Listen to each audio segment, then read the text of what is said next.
අද ඉරිදා නිවාඩු දවසේ ගෙදර අයට මම හවසට කන්න පොඩි බඩගින්නට පැටිසුත් කැවුනුත් හදාගත්තා. මට ඕනේ වුණේ කැවුම් කන්න. අ, ඒත් ගෙදර අයට ඕනේ මිරිසට කන්න. ඒක නිසා මම දෙකම හැදුවා. ඉක්මනින් පොඩ්ඩක් හදාගන්නේ කොහොමද කියලා මම ඔයගලන්ට පෙන්නන්නම්. ගෙදර තියෙන දේවල් වලින් ඉක්මනින් හදාගන්නේ කොහොමද කියලා මම මේ පාන් පිටි ටිකට ලුණුත් වතුරත් පොල් තෙලුත් දාලා අනාගත්තා. ඒක පැත්තකින් තිබ්බා. ඊට පස්සේ ගෙදර තිබුණු අලගිරියක් මාළු පොඩ්ඩක් කැරට් එතකොට බෝංචි කරල් දෙකක් තක්කාලි ඒ වගේ ඔක්කොම තෙලට දාලා ලුණු ටිකක් දාලා ඒක ටෙම්පරාදු කරගත්තා. මේ තමයි ඒක. ඊට පස්සේ මම අර පාන් පිටි ටිකක් දාලා අර ඩෝ එක අටකට කඩා ගන්නවා මේ වගේ කෑලි අටකට. ඊට පස්සේ ඒවා ගුලි කරගන්න ඕනේ. මේ වගේ අටකට කඩාගත්තා. මෙතන ග්‍රෑම් 200ක් පිටි ගත්තා මම.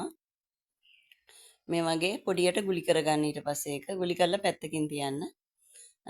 ඉක්මනින් හදාගෙන ගෙදර තියෙන දෙයකින් කඩෙන් ගන්න නැතුව මේ විදිහට කලබලයට වුණත් රසට හදා ගන්න පුළුවන්. මම මේකට ෆිෂ් ඕස් ටිකකුත් දාගත්තා. පොඩි මාළු ටිකක් තිබුණා තම්බලා ඒකත් දාගත්තා. ගෙදර තියෙන දේවල් දෙක තුනක් දාලා ගම් මිරිස්කුට් ටිකක් දාලා සැරට හදා ගන්න.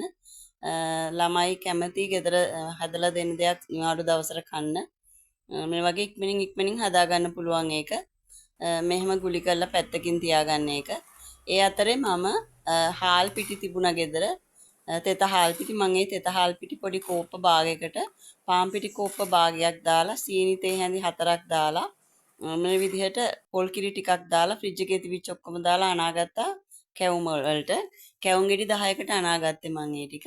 මේ විදිහට මම මේ රෝලින් පින් එකෙන් මේ ටික තුනී කරගත්තා රොටි වගේ පොඩියට. ඊට පස්සේ මම මැදට අර හදාගත්ත මිශ්‍රණය තියන්න හදන්නේ.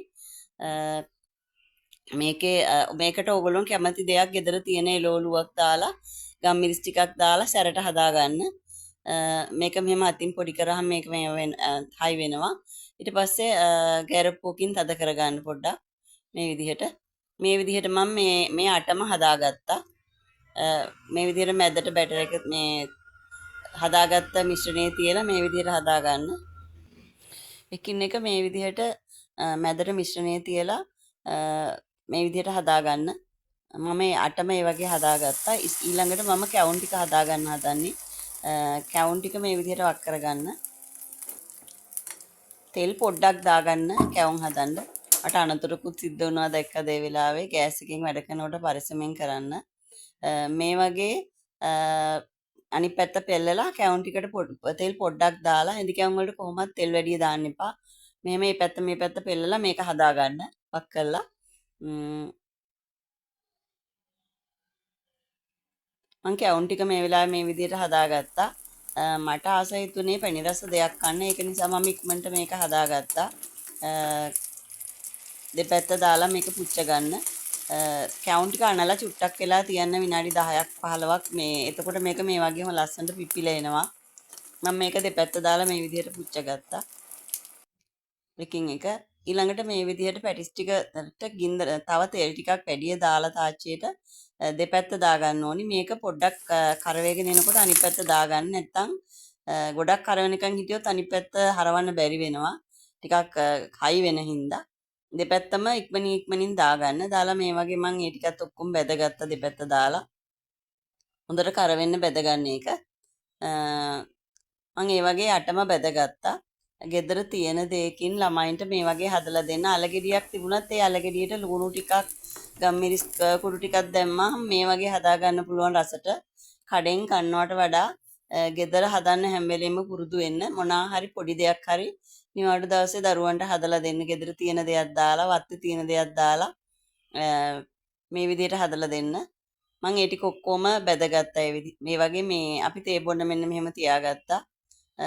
හදිස්සියට වුණත් මම පැය භාගෙන් වගේ මේ ටික හදාගත්තා. ඉක්මනින් වුණාට ඒක රසට තිබුණා. මේ වගේ ඕගොල්ලොත් මොනා හරි ගෙදර පොඩි දෙයක් හරි දරුවන්ට හදලා දෙන්න කඩෙන්ම ගේන්න බලා ඉන්න නැතුව ළමයි තාස වෙනවා. ඒ වගේම වසවිසි නැතුව අපිට ඒක කන්න පුළුවන් මොනවද තියෙන්නේ කියලා අපි දන්නවා.